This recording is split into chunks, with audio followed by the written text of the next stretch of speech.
साम्राज्य का इतिहास और विरासत। The greatest empire in the south. The most powerful. The Cholas. Chola Empire, the great Cholas. The Chola Empire. आज के दिन से लगभग 1000 साल पीछे चल ईयर 1025 साउथ इंडिया के एक पोर्ट नागपट्टिनम से लगभग 100 लकड़ियों के जहाजों का एक बेड़ा निकलता है। ये जहाज बंगाल की खाड़ी से होते हुए धीरे धीरे मलय पेनिनसुला की तरफ आगे बढ़ रहे हैं। इनमें सवार हैं लगभग 3000 सैनिक जिनके पास ना कोई नक्शा है ना कोई कंपस। यहाँ नेविगेटर्स के पास रास्ता ढूंढने के लिए है सिर्फ उस जमाने का समुद्री ज्ञान, तारों की स्थिति, हवाएं और मॉनसून पैटर्न्स। इसी दिशा में आगे बढ़ते रहो साथियों।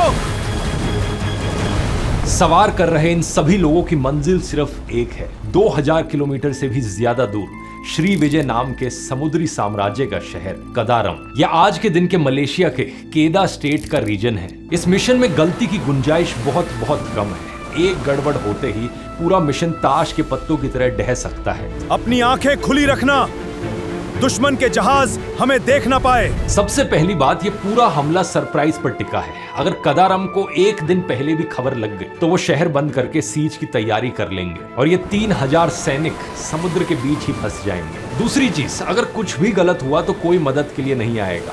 अगले पूरे 1 साल तक कोई भी मदद करने वाला जहाज वहां से गुजरने वाला नहीं है। यानी ये 3000 लोग एक दूसरे देश के किनारे पर पूरी तरीके से अकेले होंगे। लेकिन इस कहानी में सबसे अजीब बात यह है कि जिस राजा ने यह पूरा हमला प्लान किया था वो खुद इस हमले में मौजूद ही नहीं था। वो राजा तो असल में हजारों किलोमीटर दूर अपनी राजधानी में बैठा था।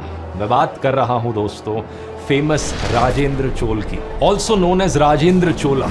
राजा चोला, राजेंद्र चोला, ये नाम भारत की पहचान और गौरव के पर्याय है। इन्हें इंडिया का सबसे महान कॉन्करर भी बताया जाता है। पूरी इंडियन हिस्ट्री में हमें ऐसे बहुत कम इंडियन रूलर्स देखने को मिलते हैं जिन्होंने हजारों किलोमीटर दूर जाकर किसी और देश पर हमला किया हो, और ये हमला दोस्तों उन्हीं में से एक था। लेकिन सवाल ये आता है कि क्या ये हमला कामयाब हुआ? क्या अगले 2 हफ्तों में ये जहाजों का बेड़ा वो कर दिखाएगा जो भारतीय इतिहास में पहले कभी किसी ने नहीं किया था, या फिर ये 3000 से ज्यादा सैनिक बिना किसी मदद के, बिना किसी उम्मीद के समुद्र के बीच गायब हो जाएंगे?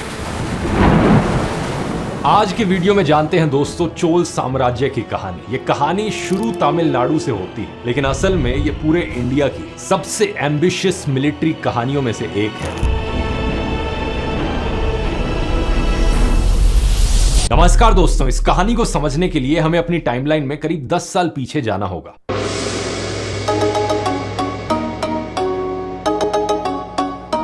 चाइना के शाही दरबार में, जहां पर एक बेइज्जती ने सब कुछ बदल दिया। साल 1000 एडी के आसपास दुनिया के इस हिस्से में 3 बड़े एम्पायर्स थे। इंडिया का चोला एम्पायर जो आज के तमिलनाडु की धरती से उठा था, चाइना की सोंग डायनेस्टी और इनके बीच में मौजूद श्री विजय एम्पायर जो मलय और सुमात्रा की पोर्ट सिटीज का एक लूज कन्फेडरेशन था। इस पूरे इलाके में जो भी ट्रेड होती थी श्री विजय एम्पायर द्वारा कंट्रोल पोर्ट से ही गुजरती थी। ये एग्जैक्टली वही इलाका है जिसे आज के समय में स्टेट ऑफ मलाक्का कहा जाता है। अब जैसा मैंने आपको ग्रेट निकोबार वाले वीडियो में भी बताया था, ये स्टेट ऑफ मलाक्का एक चोक पॉइंट है, बहुत ही नैरो सी वाटर बॉडी है जिसका सिंगापुर जैसे देश फायदा उठा सकते हैं, और उस जमाने में श्री विजय एम्पायर ने भी इसका फायदा उठाया। ये एम्पायर विदेशी जहाजों को अपने पोर्ट्स पर रुकने के लिए मजबूर करता था। ये श्री विजय का समुद्र है, यहाँ से गुजरने की कीमत हर जहाज को चुकानी पड़ती है, और जो जहाज नहीं रुकते थे उन्हें हमला करके डिस्ट्रॉय कर देता था। यानी श्री विजय इंडिया और चाइना के बीच के ट्रेड रूट पर एक टोल की तरह बैठा था, और इंडिया चाइना के बीच ट्रेड उसकी मर्जी के बिना नहीं हो सकती थी। अब इस टोल गेट का सबसे इंपॉर्टेंट और वेल्दी दरवाजा था कदारम का शहर, जिसके हाथ में कैम्फर और कीमती लकड़ियों का वो ग्लोबल बाजार था जिसकी साउथ इंडिया के मंदिरों और अमीर घरों में जबरदस्त डिमांड थी। अब टैक्स तक की बात तो फिर भी ठीक थी, लेकिन फिर श्री विजय एम्पायर ने बिजनेस से आगे बढ़कर चोल साम्राज्य का सीधा सीधा अपमान करना शुरू किया। चोलों की औकात, वे हमारे समुद्र में हमारी अनुमति के बिना एक पाल भी नहीं खोल सकते। ये पूरी बात शुरू हुई साल 1015 में जब चोला एम्पायर का पहला डेलीगेशन चाइना पहुंचा। उस वक्त कौन सा एम्पायर कितना बड़ा है, उसकी मिलिट्री स्ट्रेंथ कितनी है, इसके हिसाब से उनको दूसरे दरबारों में स्टेटस दिया जाता था। जितना बड़ा स्टेटस उतना ही ज्यादा एडवांटेज ट्रेडिंग में। चोला एम्पायर उस वक्त साउथ एशिया के सबसे बड़े एम्पायर्स में से एक था और उस हिसाब से उसका स्टेटस भी ऊंचा होना चाहिए था, लेकिन चाइना के सोंग दरबार ने उसे अपने एक छोटे सहायक राज्य के बराबर का दर्जा दिया। ये सबके लिए शॉकिंग था उस वक्त देखना, और जब पूरी बात सामने आई तो पता चला कि ऐसा श्री विजय एम्पायर के कारण हुआ था। उस वक्त चाइना के दरबार तक दक्षिण के समुद्रों की सारी खबरें श्री विजय और खासकर केदा के व्यापारी पहुंचाते थे, और उन्हीं लोगों ने चाइनीज फाइल्स में ये पहले से दर्ज करवा रखा था कि चोला एम्पायर कोई बड़ी ताकत नहीं है, बल्कि श्री विजय के अधीन एक राज्य है। यही कारण बना कि चाइना का सोंग एम्पायर चोलास को श्री विजय पर डिपेंडेंट एक छोटा मोटा एम्पायर समझने लगा, और सदर्न इंडिया के ट्रेडर्स को चाइनीज मार्केट्स में अपना सामान ढंग से नहीं बेचने दिया जाता था। जब चोला एम्पायर का एक दूत चाइना से वापस लौटा तो उसने खबर दी कि श्री विजय एम्पायर और खासकर कदारम का शहर चाइना के दरबार में ये झूठ फैला रहा है कि चोला एम्पायर असल में श्री विजय के नीचे आता है। बताया जाता है कि सम्राट राजेंद्र चोल को ये बात बहुत चुभी कि एक छोटी सी पोर्ट सिटी उन्हें अपना नौकर बता रही है, लेकिन सवाल उठा कि आखिर किया भी क्या जा सकता है। ये जो कदारम का शहर था ये समुद्र के दूसरी तरफ था, तो वहां सेना भेजकर उन्हें पनिश करना ये लगभग नामुमकिन था। भारत के इतिहास में अभी तक कोई भी राजा ऐसा नहीं कर पाया था, और बात सिर्फ नामुमकिन होने की नहीं थी। इंडियन ओशन की दुनिया का उस वक्त का एक अनरिटन रूल था कि राजा जमीन पर लड़ते हैं और समुद्र व्यापारियों का है। समुद्र पार जाकर किसी दुश्मन को सजा देना, ऐसे काम उस दुनिया में किए ही नहीं जाते थे। कोई और राजा होता तो ये छोड़ देता, लेकिन जिस राजा की ये बेइज्जती हुई थी उसके अंदर बचपन से एक ऐसी आग जल रही थी जिसे समझे बिना आप ये कहानी समझ ही नहीं सकते। किसी मशहूर पिता का बेटा होना अपने आप में बेहद मुश्किल पोजीशन होती है, और राजेंद्र चोल के पिता थे राजा चोल, पूरे साउथ इंडिया के सबसे मशहूर इंसान। राजेंद्र का पूरा जीवन इस नाम की परछाई में बीता था। राजा एक वॉरियर किंग थे जिन्होंने एक छोटे से किंगडम को साउथ इंडिया की सुपर पावर बना दिया था, और वो अपने बेटे के लिए एक नामुमकिन सा बेंचमार्क बनाकर गए थे जिसे पार करना राजेंद्र के लिए बहुत मुश्किल था।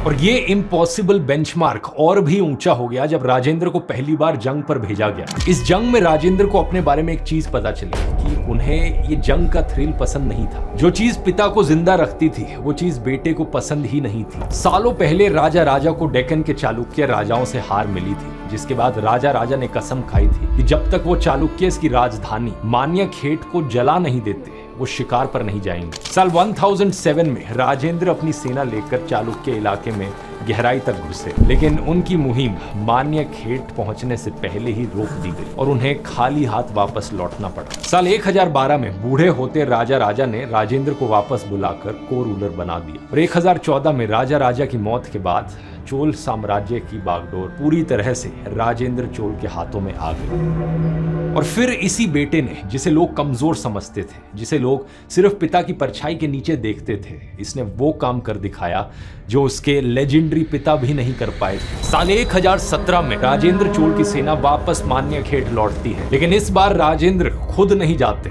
और दरबार से ही इस हमले को कोऑर्डिनेट करते हैं। चोल सेना को सिर्फ जीतने का नहीं, शहर को जला देने का आदेश था, और चोल दरबार के कवियों ने लिखा कि ऐसी आग जली जिससे आसमान के देवता तक डर गए। मान्यखेट, जिसे 150 साल तक इंडिया की सबसे मशहूर राजधानियों में गिना जाता था, उसकी इंपीरियल शान ऐसे मिटी कि आज उसकी जगह सिर्फ कर्नाटका का एक छोटा सा कस्बा मालखेड़ बचा है। वैसे इस वीडियो में दिख रहे ये एनिमेशंस और कैरेक्टर्स अगर आपको पसंद आ रहे हैं तो मैं आपको बताना चाहूंगा ये आप भी सीख सकते हैं। इन मूवी क्वालिटी एनिमेशंस के पीछे एआई की ताकत है। ज्यादातर लोग एआई को सिर्फ चैट जीपीटी जैसी एप्स में इस्तेमाल करते हैं, लेकिन मैं आपको एआई मास्टर क्लास में एआई से वीडियोस बनाना, एआई से इमेजेस बनाना, एआई से गाने बनाना, एआई से प्रेजेंटेशंस बनाना, रिपोर्ट्स बनाना, इवन वेबसाइट्स बनाना सिखाता हूं। ये 3 घंटे की लाइव क्लास है जहां मैं पर्सनली लाइव आकर आपको 30 सबसे इंपॉर्टेंट एआई टूल्स सिखाता हूं। वो टूल्स जिनका इनका आप इस्तेमाल कर सकते हैं अपने काम में, अपनी पढ़ाई में, अपनी प्रोडक्टिविटी को बढ़ाने के लिए। और इसे ज्वाइन करने के लिए आपका कोई टेक्निकल बैकग्राउंड होना जरूरी नहीं है। ये क्लास सभी बिगिनर्स के लिए है। मैं इसी भाषा में बात करता हूं जैसे मैं अभी आपसे कर रहा हूं, हिंदी में। और इसे ज्वाइन करने की कॉस्ट सिर्फ 2 मूवी टिकटों जितनी है। अभी तक 1 लाख से ज्यादा लोग इसे ज्वाइन कर चुके हैं और रिव्यूज आप स्क्रीन पर देख सकते हैं। अगर आप एआई की फील्ड में अपने आप को अपस्किल करना चाहते हैं, ये बेस्ट तरीका है। अभी जाकर ज्वाइन कीजिए, लिंक नीचे डिस्क्रिप्शन में या फिर इस QR कोड में मिल जाएगा। अब अपने टॉपिक पर वापस आते हैं। अपनी राजधानी तंजावुर में जश्न के बीच राजेंद्र ने ऐलान किया कि उनके पिता की अधूरी कसम अब पूरी हो चुकी है। फिर इन्होंने लंका की तरफ रुख किया। राजेंद्र चोल ने श्रीलंका के राजा के पास सेना के साथ डिप्लोमैट्स भेजे और एक ऑफर रखा, पुरानी दुश्मनी भूलकर हमारे अधीन आ जाओ। लंका के राजा ने मान्यखेट का दृश्य देखकर झुकना स्वीकार किया। हालांकि श्रीलंका के अपने हिस्टोरिकल रिकॉर्ड्स जैसे कुलावामसा इस दौर को एक सख्त मिलिट्री कैंपेन के तौर पर याद करते हैं, लेकिन इस बात में कोई शक नहीं था कि श्रीलंका भी चोल साम्राज्य का हिस्सा बन जाता है। अगले कुछ सालों में राजेंद्र की सेना पांड्या और चेरा इलाकों पर अपनी पकड़ और मजबूत करती है और मालदीव्स और लक्षद्वीप जैसे आइलैंड टेरिटरीज पर भी कंट्रोल पक्का किया जाता है। इस पॉइंट तक आते आते राजेंद्र चोल सही मायनों में साउथ इंडिया के राजाओं के राजा बन चुके थे। लेकिन यहीं पर राजेंद्र चोल की एक और साइड भी सामने आती है, उनकी रूथलेसनेस। उन्होंने श्रीलंका में खुद का एक चोल राजा बिठाने के लिए लंका के राजा को कैद कर लिया, वही राजा जो उन पर भरोसा करके उनके सामने झुके थे। इनकी 12 साल बाद जेल में ही मौत हो जाती है और इनकी पत्नी और बेटी को महल की सेवा में लगा दिया जाता है। ये उस दौर की कड़वी सच्चाई है, कोई अनयूजुअल चीज नहीं है, क्योंकि उस जमाने में दुनिया का हर एक एम्पायर, लगभग हर एक राजा इसी तरीके से बिहेव करता था। इसके बाद दूसरी जगहों पर राजेंद्र चोल ने अपने बेटों को राजा के तौर पर बैठा दिया। साल 1020 तक आते आते राजेंद्र चोल जमीन पर अजय थे, लेकिन दिक्कत ये थी कि कदारम जमीन पर नहीं था। कदारम तक पहुंचने के लिए चाहिए थे करीब 100 समुद्री जहाज, हजारों टन चावल और वो नेविगेटर्स जो बिना नक्शे के 2000 किलोमीटर दूर पार करा सके। इसके अलावा जासूसों का एक ऐसा नेटवर्क जो बताए कि कदारम के अंदर क्या चल रहा है, और ये सब कुछ राजेंद्र के पास नहीं था। लेकिन कुछ लोग थे जिनके पास एग्जैक्टली यही सब था, मर्चेंट ग्रुप्स। राजेंद्र चोल और मर्चेंट ग्रुप्स दोनों को ही एक दूसरे की जरूरत थी। उस वक्त के सबसे बड़े मर्चेंट ग्रुप का नाम था 500। अब ये नाम सुनकर आपको लगेगा कि ये 500 लोगों का कोई छोटा सा ग्रुप होगा, लेकिन असलियत ये थी कि ये 500 हजारों मेंबर्स वाली फ्रेंचाइजीज का एक पूरा नेटवर्क था जो एक ही ब्रांड नेम के नीचे काम करते थे। इनका कोई CEO नहीं था, ना ही कोई हेड ऑफिस था, लेकिन इनके मेंबर्स ब्राह्मण से लेकर अमीर किसान तक, सुनार से लेकर प्रोफेशनल वॉरियर्स तक थे। ये एक बहुत पावरफुल ग्रुप था जिसके पास अपने मर्सनरीज तक थे। एक हिस्टोरिकल इंस्क्रिप्शन के मुताबिक जब किसी ने 500 के एक मेंबर का मर्डर कर दिया तो उन्होंने एक मर्सनरी भेजा जिसने मर्डर करने वाले के पूरे परिवार को खत्म कर दिया। इस ग्रुप ने उसे एनिमी चेजर की उपाधि दी, ठीक वैसे ही जैसे कोई राजा अपने लोगों को देता है। समुद्र में भी ये ट्रेडर्स पुराने खिलाड़ी थे। थाईलैंड के ताकुआपा में मिला एक तमिल इंस्क्रिप्शन बताता है कि कुछ south Indian merchants 9th century में ही बे ऑफ बंगाल के उस पार अपना बेस बना चुके थे, यानी कि राजेंद्र चोल के पैदा होने से भी पहले। और इनका कदारम के साथ अपना पुराना हिसाब था, कैम्फर, मसालों और कीमती लकड़ियों का, जो बाजार 500 चाहता था। कदारम उसके रास्ते में खड़ा था, यानी राजा के पास आर्मी थी और मर्चेंट्स के पास जहाज थे, नेविगेटर्स थे और ओवरसीज नेटवर्क था। यहाँ दोनों को ही कदारम शहर से कुछ ना कुछ चाहिए था, अपना स्कोर सेटल करना था। बस किसी चीज की कमी थी यहाँ पर, तो बस इन दोनों के बीच एक डील होने की। उस जमाने के हिसाब से दोस्तों, राजा और ट्रेडर्स के बीच इस तरह की पार्टनरशिप काफी यूनिक चीज थी। पहले दोनों को देखना था कि ये पार्टनरशिप काम करेगी भी या नहीं, और ये टेस्ट हुआ इतिहास के सबसे अजीब मिशन में, गंगा का पानी लाने का मिशन। पुराने जमाने के सबसे बड़े राजाओं के राजा यानी राष्ट्रकूट राजा गंगा के मैदानों पर हमला करके गंगा का पवित्र पानी लाते थे और उससे अपनी नदियों और साम्राज्य को पवित्र करते थे। अब इस पॉइंट तक राजेंद्र चोल साउथ इंडिया में राजाओं के राजा बन चुके थे, लेकिन अभी भी सभी ने उनका रूल स्वीकार नहीं किया था। उनकी नजर में इसका एक ही समाधान था कि धार्मिक रूप से भी राजाओं का राजा बनना, रिलीजन का इस्तेमाल करना अपने आप को एम्परर घोषित करने के लिए। इसी कारण से राजेंद्र ने फैसला लिया कि हम एक नया विशाल मंदिर और एक नई राजधानी बनाएंगे और उसे पवित्र करने के लिए गंगा का पानी लाया जाएगा।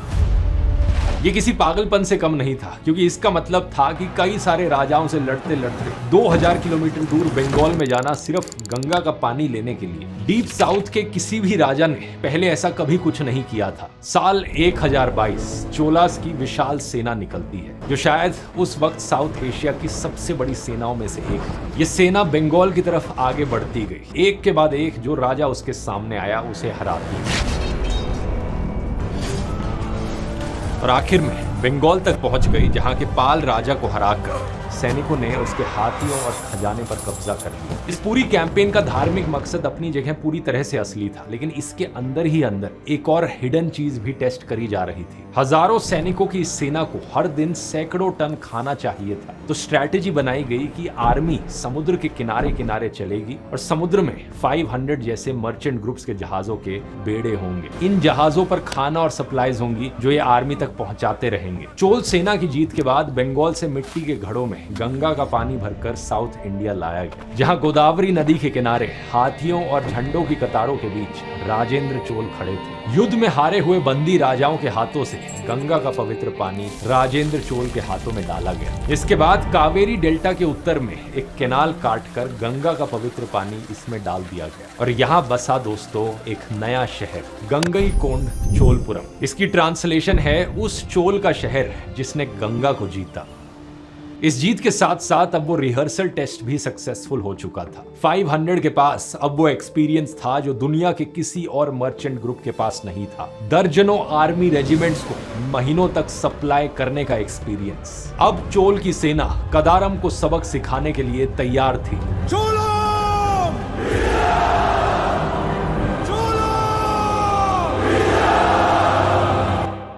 साल 1024 राजेंद्र चोल और 500 ने मिलकर वो प्लान बनाया जिसे किसी भी मेडिवल इंडियन राजा का सबसे बड़ा और सबसे रिस्की प्लान कहा जा सकता है। 500 के जहाज चोला सैनिकों को कदारम तक ले जाएंगे, सैनिक हमला करेंगे और उसके बाद बने पॉलिटिकल वैक्यूम का फायदा उठाकर 500 वहां अपना बिजनेस जमाएगा। इस पार्टनरशिप में बहुत से हिस्टोरियंस को करीब 600 साल बाद आने वाली ईस्ट इंडिया कंपनी की झलक दिखती है। हिस्टोरियन अनिरुद्ध कनिसेट्टी अपनी किताब लॉर्ड्स ऑफ अर्थ एंड सी में लिखते हैं कि इंडियन ओशन के किसी और राजा के पास ना ऐसी इमेजिनेशन थी, ना ऐसे जनरल्स, ना ऐसे ट्रूप्स और ना ही मर्चेंट्स के साथ ऐसी पार्टनरशिप कि वो ऐसा कुछ करने की सोच भी सकते थे। उनके मुताबिक ऐसा कॉम्बिनेशन इंडिया के इतिहास में फिर कभी नहीं बना। जनवरी 1025 जहाजों का बेड़ा तैयार होकर कदारम पर हमले के लिए निकलता है। ये जहाज पहले नागपट्टिनम पोर्ट से लंका पहुंचते हैं, फिर वहां से ईस्ट की तरफ टर्न लेते हैं और वहां से खुले समुद्र में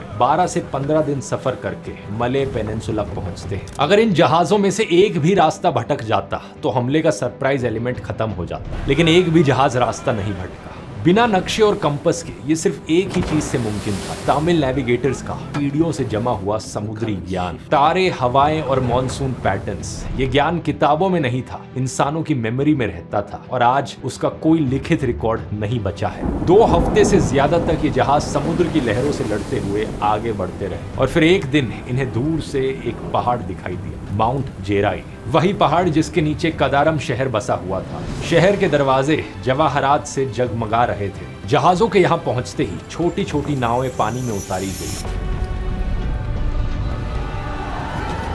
और हजारों सैनिकों ने लूटपाट, मारना और तबाही करना शुरू कर दिया। कदारम के राजा संग्राम विजयोतुंग वर्मन को एहसास भी नहीं हुआ कि उनकी जिंदगी का सबसे बुरा दिन आ चुका है। वो अपनी हाथी की सेना के साथ बाहर निकले, लेकिन तभी उन पर भालों और तीरों की बौछार होने लगी। वो नीचे गिर पड़े और उन्हें पकड़ लिया गया। इसके बाद शहर के मशहूर जवाहरात जड़े दरवाजों को उखाड़ कर इंडिया भेज दिया गया, ताकि राजेंद्र चोल उन्हें पब्लिकली डिस्प्ले कर सके। लेकिन चोल सेना ने सिर्फ कदारम पर हमला नहीं किया, मले पेनिनसुला और सुमात्रा की 12 पोर्ट सिटीज पर भी हमला किया गया। श्री विजय एम्पायर की capital city Palembang, modern day Thailand और म्यांमार के कुछ हिस्सों के पोर्ट्स, इन सब पर चोल सेना ने हमला करके उन्हें लूटा। मकसद था श्री विजय की ताकत और साख को तोड़ देना, और वो टूट गई। पालेमबांग की कहानी सबसे ड्रामेटिक है। ये शहर इतना अमीर था कि इसकी नदी में रहने वाले सर्पेंट देवताओं को रोज सोना चढ़ाया जाता था, लेकिन कदारम के गिरते ही इसकी साख ऐसी गिरी कि ये दोबारा कभी नहीं उठ पाया। पूरा श्री विजय कॉन्फेडरेशन बिखरने लगा। अगले 100 साल तक साउथ ईस्ट एशिया के समुद्रों पर किसी एक ताकत का राज नहीं रहा। सोचकर देखो ये सुनने में कितना अनबिलीवेबल लगता है। सिर्फ 3000 सैनिकों ने समुद्र पार करके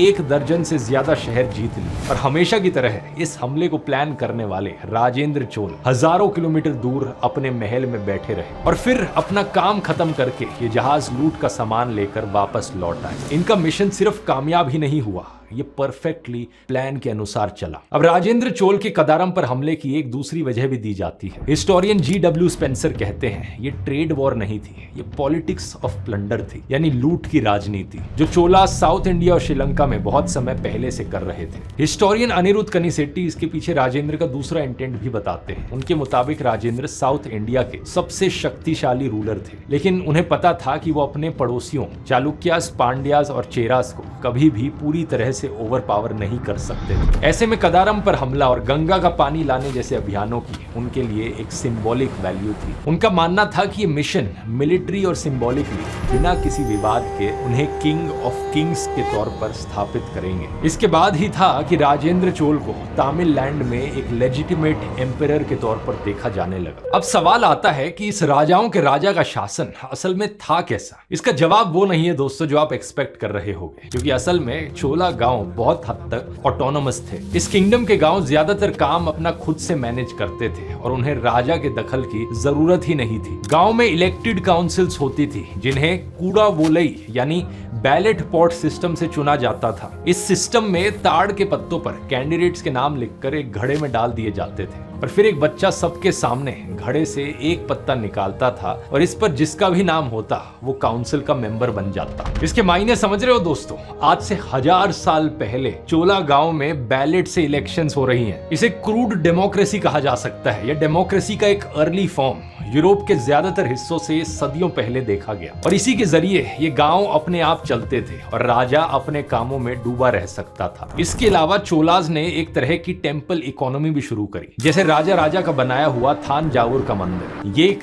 public works and welfare ministry की तरह भी काम करता था। यहाँ बुनकरों को लोन दिया जाता था, सूखे इलाकों में रहने वाले चरवाहों को पशु दिए जाते थे और इरिगेशन सिस्टम में इन्वेस्ट किया जाता था। मंदिरों के जरिए चोलाज ने एक बहुत सोफिस्टिकेटेड इकोनॉमिक सिस्टम खड़ा कर दिया था। अब दोस्तों साल 1020s के आखिर में आते आते कुछ ऐसा हुआ जो हिस्टोरियंस को आज तक समझ नहीं आया है। वो राजेंद्र चोल जिनकी पूरी पहचान ही एक्सपेंशन और कॉन्कर करने की थी, उन्होंने कोई भी नया कैंपेन शुरू करना बंद कर दिया। हिस्टोरियंस इसके पीछे कई पॉसिबल कारण बताते हैं। शायद उनका खजाना खाली हो चुका था या फिर शायद उनका युद्ध से मोहभंग हो गया था, लेकिन सच बात यह है कि असली वजह किसी को नहीं पता। उस समय के जो सर्वाइविंग हिस्टोरिकल रिकॉर्ड्स हैं हमारे पास, वो बस एक बूढ़े होते हुए राजा की तस्वीर पेश करते हैं जिसने अपने बेटों को उनके हाल पर छोड़ दिया और सबसे कटता चला गया। जिंदगी के इस आखिरी हिस्से में राजेंद्र चोल को सिर्फ एक इंसान के पास सुकून मिला, परवई, जो उनके महल में काम करने वाली एक साधारण महिला थी। परवई दरबार के उन चुनिंदा लोगों में से थी जिनके पास राजेंद्र को धोखा देने या मैनिपुलेट करने की कोई वजह नहीं थी, क्योंकि उनके बच्चे कभी गद्दी के दावेदार बन ही नहीं सकते थे। सोचकर देखो, साउथ इंडिया के सबसे ताकतवर इंसान भरोसा भी सिर्फ उसी पर कर पाते थे जिसे उनकी गद्दी से कुछ मिल नहीं सकता था। राजेंद्र ने परवई को एक विशाल खजाना सौंप दिया और परवई ठीक किसी चोला रानी की तरह मंदिरों में दान देने लगी। आखिरकार साल 1044 में राजेंद्र चोल की मौत हो जाती है। समुद्र जीतने वाले सम्राट चुपचाप इस धरती से चल बसते हैं, लेकिन उनकी 500 के ग्रुप से बनाई गई डील अभी भी जिंदा थी और अब वो डील अपने आप आगे बढ़ रही थी, बिना किसी राजा के ऑर्डर के, बिना किसी एम्पायर की परमिशन के। कदारम हमले के बाद इन मर्चेंट ग्रुप्स ने सुमात्रा में अपने फोर्टिफाइड पोर्ट्स बना लिए, जहां वो जहाजों से फीस लेने लगे। इसके 100 साल बाद ये म्यांमार और थाईलैंड तक फैल गए और जावा में टैक्स कलेक्टर्स का काम करने लगे। धीरे धीरे मर्चेंट ग्रुप्स बेहद पावरफुल बन गए और चोल एम्पायर के अंदर